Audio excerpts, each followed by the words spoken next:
Assalamualaikum warahmatullahi wabarakatuh. Alhamdulillahirabbil alamin. Wassalatu wassalamu asrofil anbiya'i wal mursalin wa ala alihi washabihi ajma'in amma ba'du. Pertama-tama, marilah kita semua panjatkan puji dan syukur kehadirat Allah Subhanahu wa Ta'ala yang telah melimpahkan rahmatnya kepada kita. Berkat ridhonya, kita dapat diberikan keadaan sehat walafiat sampai hari ini. Terima kasih kepada Bapak dosen Pak Adi Mursalin, SE, MM, selaku dosen pengampu mata kuliah Islamic Marketing dan Manajemen. Sebelum saya menjawab soal-soal UTS, perkenalkan nama saya Syakia Firti Zira Mahardika dengan NIM 120161111 kelas 3C Akuntansi Syariah. Asal saya dari Anjongan, Kabupaten Mempawah.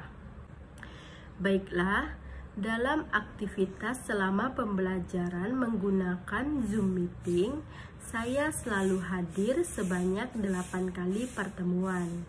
Alasan saya hadir dan mengikuti Zoom Meeting karena saya ingin menambah ilmu dan wawasan saya serta mempelajari lebih dalam lagi mengenai ilmu Islamic Marketing dan Manajemen. Saya juga sudah membaca RPS yang telah dibagikan di grup WhatsApp.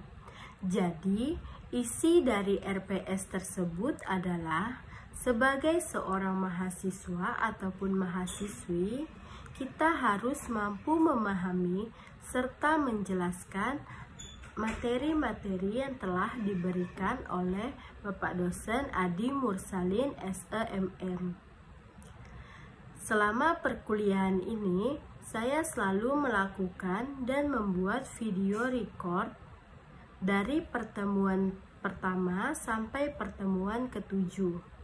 Pada pertemuan pertama, di sini saya membahas mengenai konsep manajemen dan pemasaran Islam yang mencakup tentang pengertian pemasaran, pengertian riba, macam-macam riba, fungsi pasar, serta mekanisme pasar.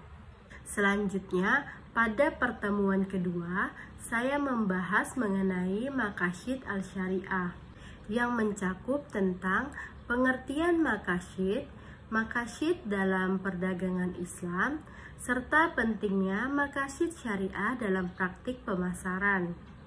Lalu, pada pertemuan ketiga, saya membahas mengenai peran pemasaran dalam Islam yang mencakup pertama, menentukan target pasar, yang kedua, membuat konsep produk, ketiga, mengelola harga jual, serta yang keempat, menyusun rantai distribusi. Selanjutnya, pada pertemuan keempat, saya membahas mengenai pengembangan strategi dan rencana pemasaran dalam Islam. Di sini pembahasannya mencakup tentang pengertian rencana, bagaimana Islam memandang tentang rencana pemasaran, faktor-faktor dalam perencanaan, serta strategi untuk mengembangkan strategi pasar. Lalu, pada pertemuan kelima, saya membahas mengenai tabayun dalam lingkungan bisnis Islam. Pembahasannya mencakup tentang pengertian tabayun, pentingnya tabayun dalam pemasaran, surah-surah yang menjelaskan tentang tabayun, serta manfaat membaca artikel mengenai tabayun dalam lingkungan bisnis Islam. Lalu, pada pertemuan ke-6, saya membahas tentang riset pemasaran dalam Islam. Pembahasannya mencakup tentang pengertian riset, riset dalam pemasaran, pengertian riset dalam Islam, pentingnya riset dalam pemasaran Islam, proses riset dalam pasar, serta metode dalam melakukan riset. Selanjutnya, pada pertemuan ke-7, saya membahas tentang pembangunan nilai, loyalitas, dan kepuasan pelanggan dalam Islami.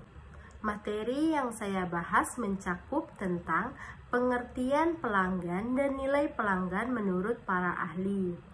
peningkatan loyalitas pelanggan melalui kepuasan pelanggan dengan layanan inti, serta surah-surah yang berhubungan dengan materi tersebut. Selanjutnya, selama saya mengikuti perkuliahan Islamic Marketing ini, dari pertemuan pertama hingga pertemuan ketujuh, saya hanya aktif menjawab beberapa soal saja.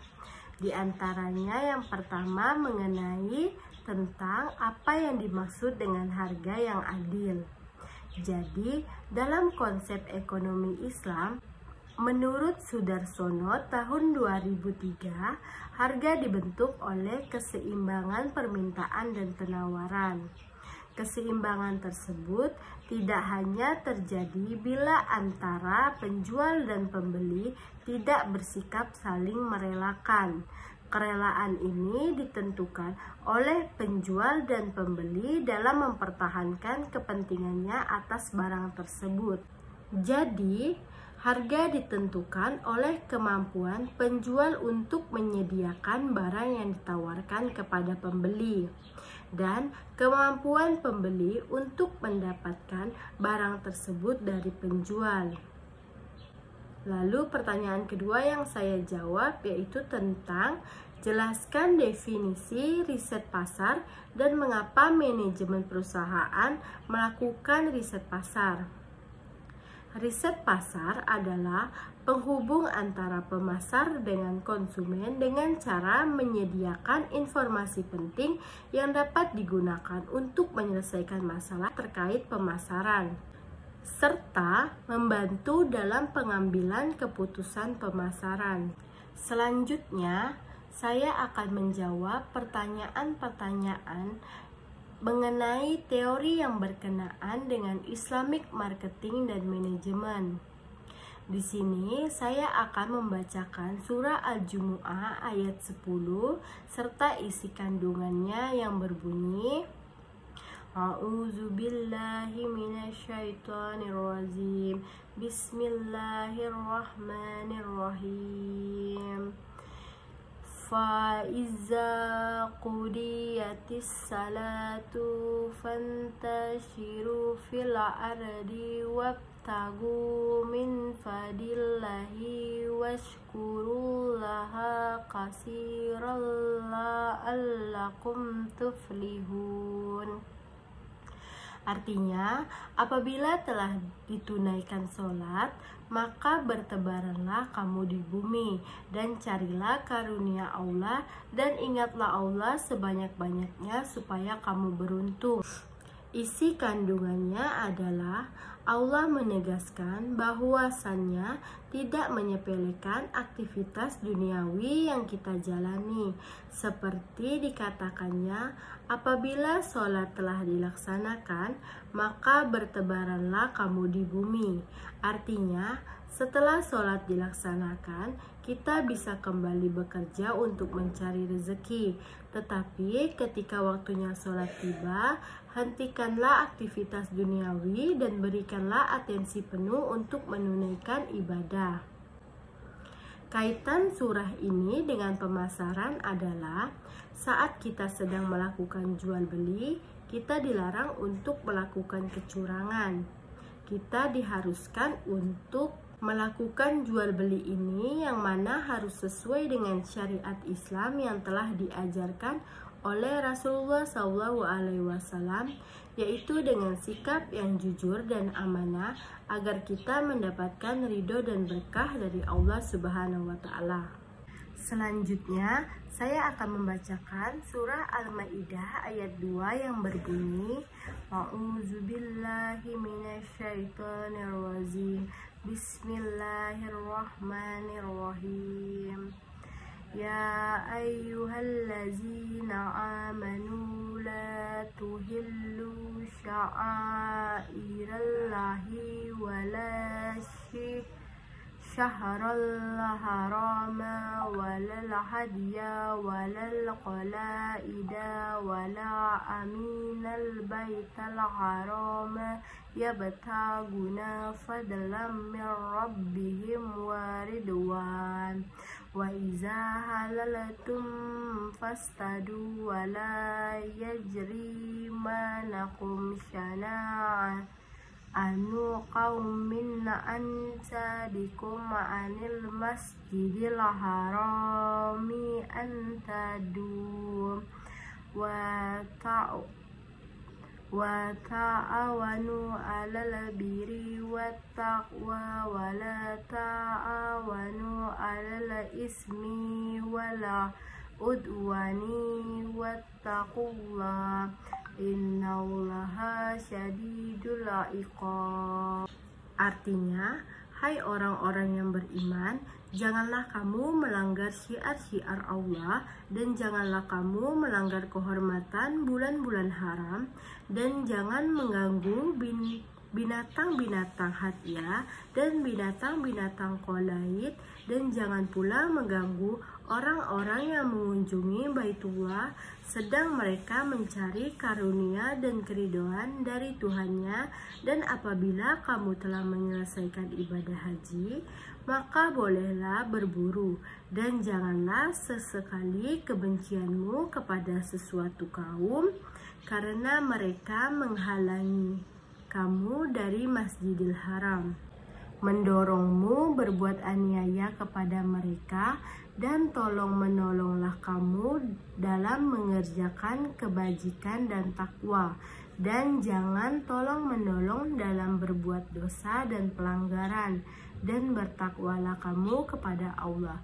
Sesungguhnya Allah amat berat siksanya.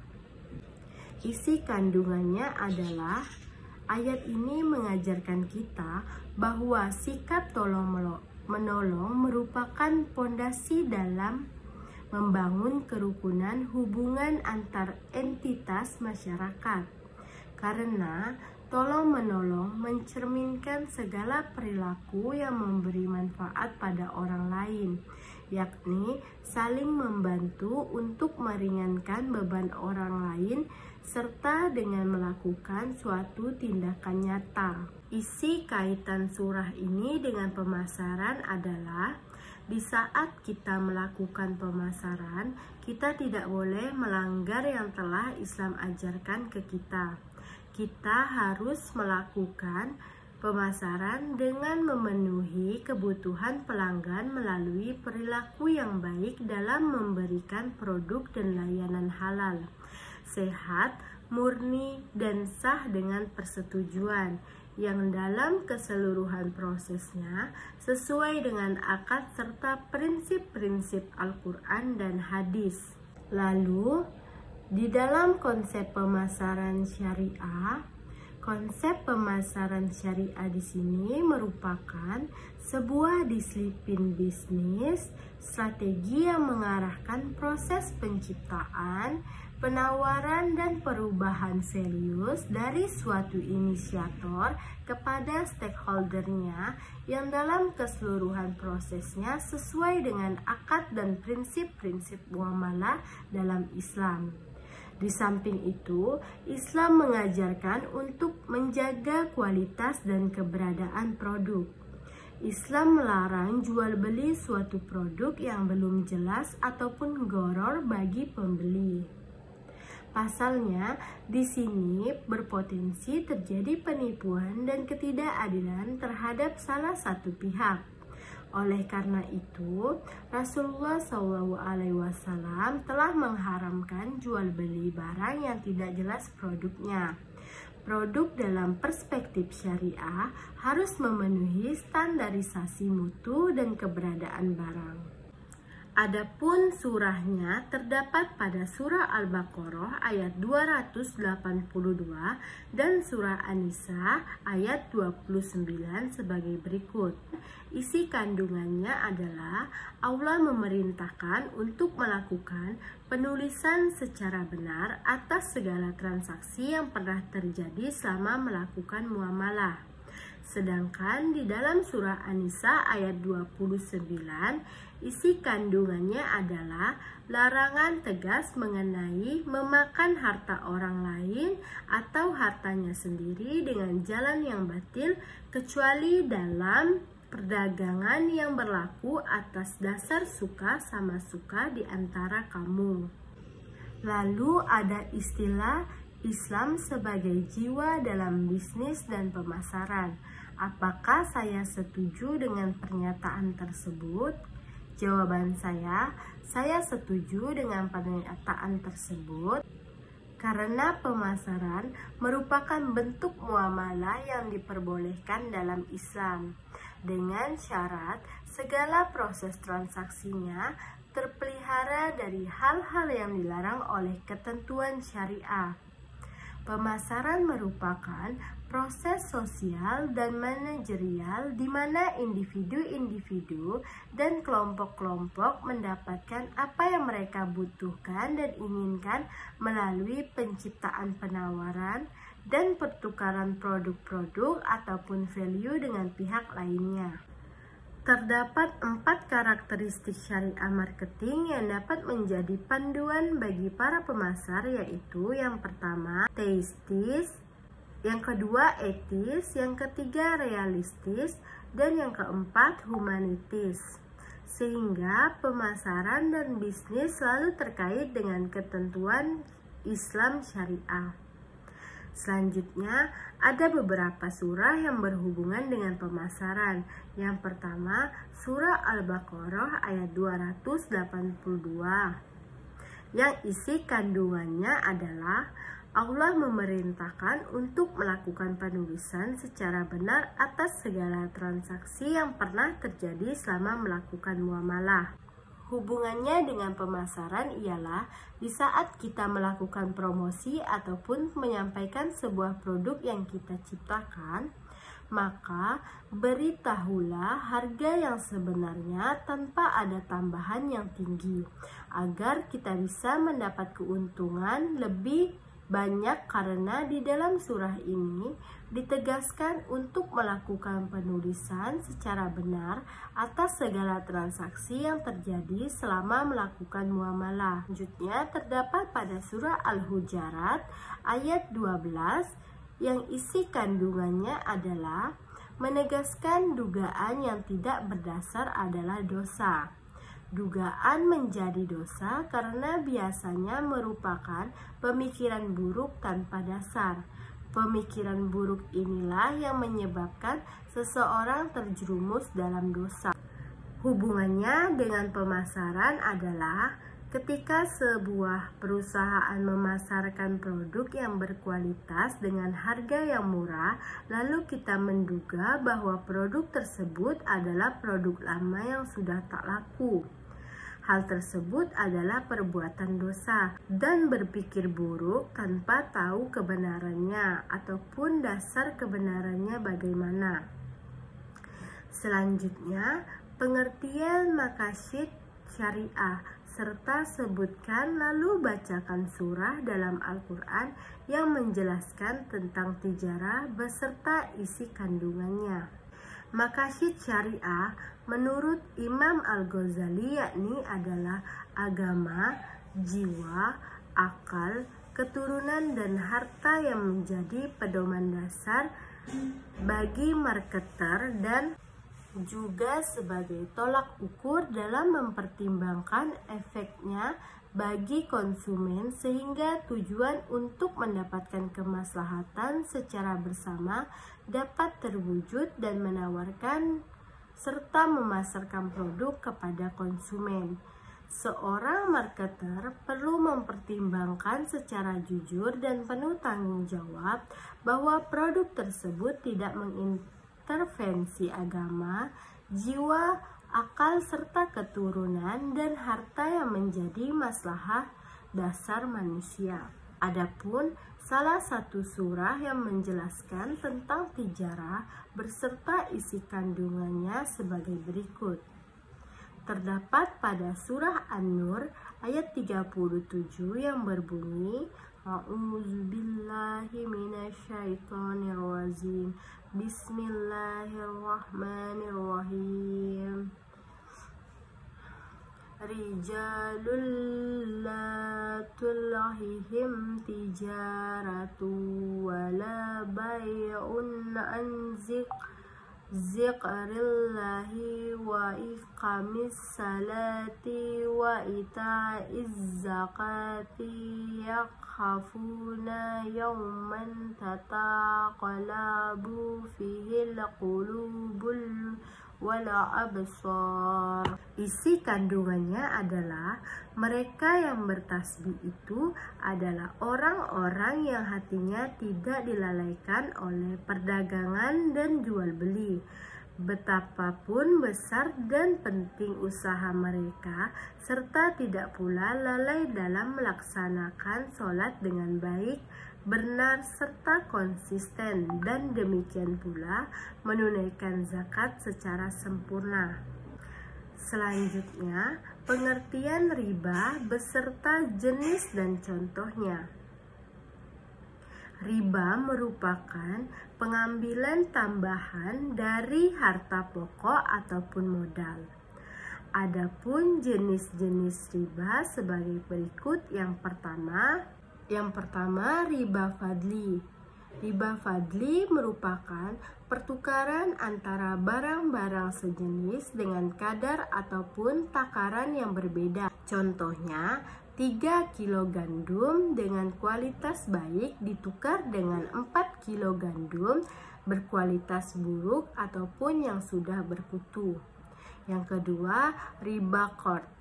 Riba qard adalah persyaratan kelebihan pengambilan pinjaman yang dilakukan di awal akad perjanjian hutang piutang oleh pemberi pinjaman terhadap yang berhutang tanpa tahu untuk apa kelebihan tersebut digunakan. Contohnya seperti rentenir yang meminjamkan uang 10 juta kepada peminjam. Kemudian peminjam harus mengembalikan 11 juta tanpa dijelaskan kelebihan dana tersebut untuk apa. Yang ketiga yaitu riba nasi'ah. Riba nasi'ah adalah mengambil keuntungan dari proses pinjam-meminjam atau tukar-menukar barang sejenis maupun berbeda yang disebabkan karena adanya keterlambatan dalam masalah pembayaran. Contohnya, saat satu orang memiliki emas 20 karat yang ingin ditukarkan dengan emas 24 karat dengan timbangan yang sama, tapi emas 20 karat yang satunya baru diserahkan 1 bulan setelah perjanjian transaksi disetujui masing-masing pihak, padahal harga emas bisa saja berubah sewaktu-waktu. Selanjutnya yang keempat yaitu ribayat. Ribayat merupakan pengambilan keuntungan dari hasil jual beli yang disertai dengan penundaan serah terima barang. Contohnya, ada penjual mobil yang menawarkan barang 90 juta jika langsung dibayar tunai. Namun jika dicicil harganya menjadi 95 juta. Kemudian penjual dan pembeli tidak menegaskan berapa yang harus dibayarkan hingga akhir transaksi. Selanjutnya, pengertian talaki rukban, bai najasi, tadlis, jual beli goror, dan ihtikar. Di antaranya sebagai berikut. Talaki rukban adalah pembelian barang dengan cara mencegat orang desa sebelum sampai di pasar agar ia dapat membeli barang dengan harga yang murah. Kemudian, bai najasi.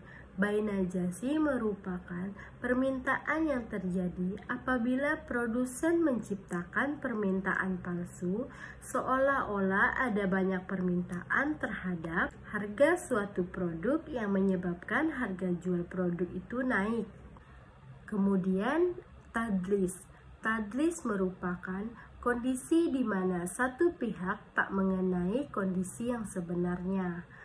Berikutnya, jual beli goror. Jual beli goror ialah semua jual beli yang transaksinya mengandung ketidakjelasan, pertaruhan ataupun perjudian. Kemudian, ihtikar. Ihtikar adalah kegiatan ekonomi yang dilakukan oleh seorang pelaku ekonomi dengan menimbun suatu barang dengan tujuan mendapatkan keuntungan sebesar-besarnya tanpa melihat kesusahan orang lain. Selanjutnya, peran pemasaran dalam Islam. Peran pemasaran dalam Islam bermakna suatu pemahaman akan pentingnya nilai-nilai etika dan moralitas pada pemasaran, sehingga diharapkan perusahaan tidak akan serta-merta menjalankan bisnisnya demi keuntungan pribadi saja. Ia juga harus berusaha untuk menciptakan dan menawarkan, bahkan dapat merubah suatu values kepada para stakeholdernya, sehingga perusahaan tersebut dapat menjaga keseimbangan laju bisnisnya, sehingga bisnis yang sustainable. Selanjutnya, bagaimana cara mengembangkan strategi dan rencana pemasaran dalam Islam? Mengembangkan strategi dan rencana pemasaran dalam Islam sangat bergantung pada prinsip-prinsip ataupun syarikat ataupun kerjasama yang telah dilakukan secara umum. Artinya, perencanaan dilakukan melalui partisipasi sektor pemerintah dan swasta atas dasar kemitraan. Hal tersebut dilakukan agar perencanaan dapat terlaksanakan melalui prinsip abadi mudharabah, yaitu tenaga kerja dan pemilik modal dapat disatukan sebagai mitra.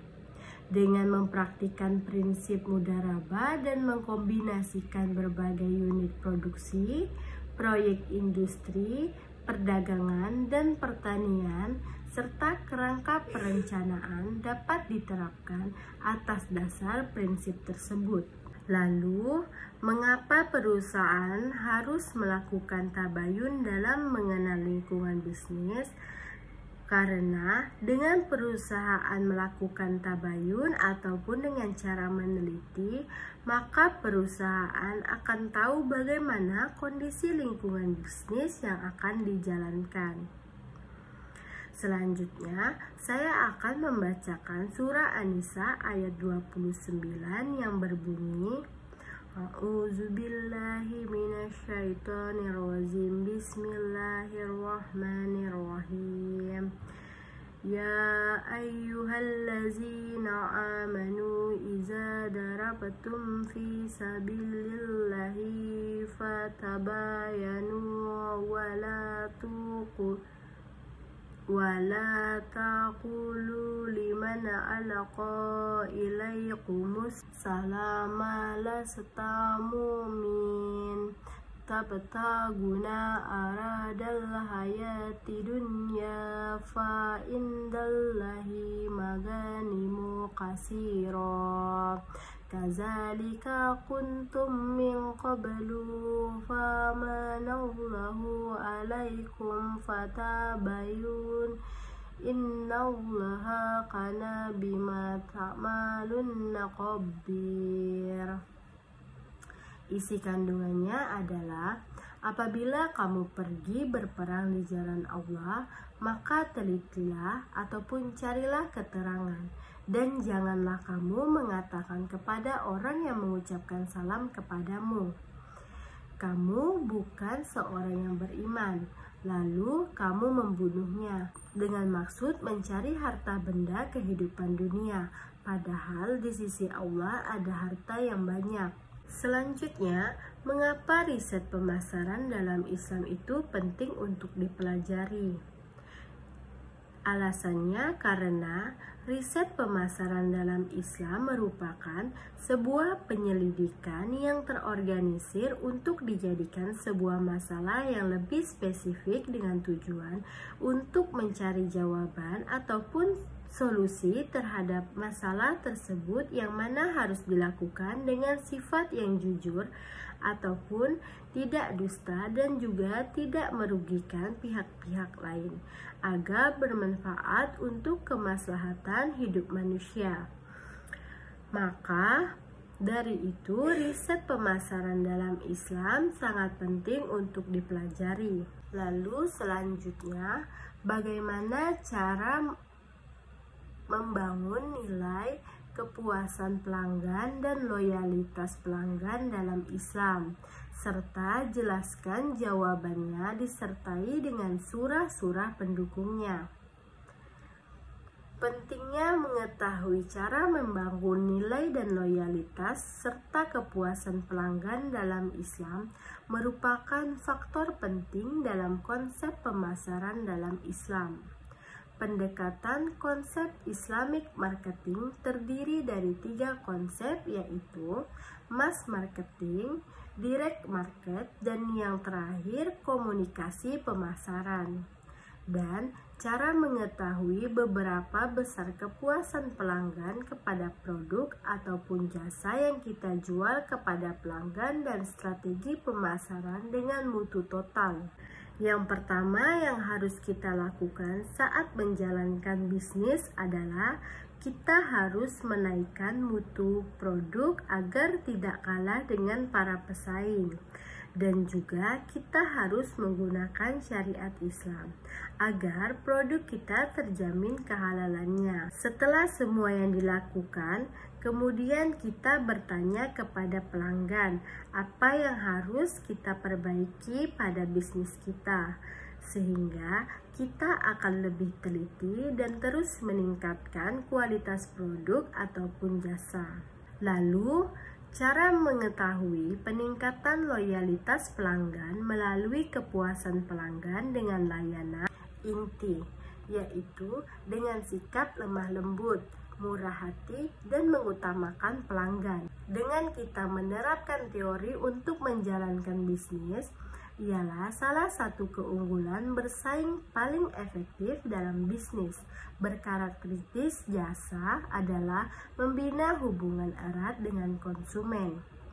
Dan juga konsep yang diterapkan juga berkualitas agar pelanggan puas dengan bisnis yang kita kelola, sehingga meningkatkan loyalitas pelanggan dan juga tidak kalah dengan pesaing lainnya.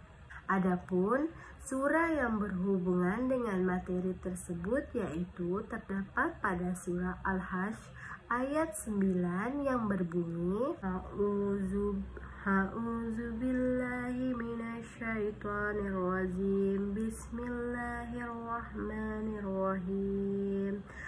Wallazina tabawwa'ud dara wal imana min qablihim yuhibbuna man hajara ilaihim wala